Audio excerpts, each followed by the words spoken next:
আজকে আমার লাইফে ঘটলো সবথেকে ইন্টারেস্টিং একটা পার্ট। আমার বন্ধু প্রবাস থেকে বাড়িতে আসছে, সে এখন বিয়ে করার জন্য মেয়ে দেখতে যাবে, আমাকে সাথে নিয়ে গেল। বাড়ি থেকে অলমোস্ট সবারই পছন্দ যে মেয়েটা, শুধুমাত্র ছেলে কনফার্ম করলে মেয়েটার সাথে ছেলের বিয়েটা হয়ে যাবে। তো আমরা যখন গেলাম, তো যাওয়ার পরে মেয়েটা দেখলাম, মাশাল্লাহ মেয়ে ভালো, যথেষ্ট পর্দা করে এবং আদব কায়দা, দেখতে শুনতে সব দিক দিয়ে পারফেক্ট।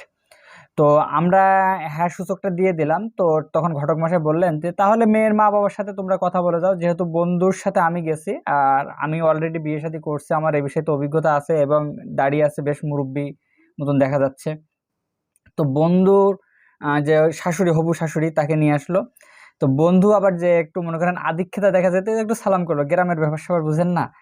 তো সালাম করে উপরে উঠে যখন শাশুড়ির মুখের দিকে তাকালো, মনে করেন ওর আর হুঁশ ফেরেনি, অমনি অজ্ঞান হয়ে গেছে। আর আমি যখন তাকাইলাম, আমি আর কি কমু, এই শাশুড়ি আম্মাকে জানেন, আমার বন্ধু লেখাপড়া চলাকালীন যখন একটা মেয়ের সাথে রিলেশন করছিল এবং সে বেকার থাকার কারণে যে মেয়ের ফ্যামিলিটা তাকে রিজেক্ট করছিল, এই হলো সেই মেয়েটা। তাই এখন হয়ে গেল কি, এক্স গার্লফ্রেন্ড শাশুড়ি। এখন এই বন্ধুর যদি এই মেয়ের সাথে বিয়ে হয়, তাহলে সে শাশুড়িকে কি বলে ডাকবে? জান, মনা, সোনা, নাকি শাশুড়ি আম্মা? আপনারা কমেন্ট করে জানাবেন।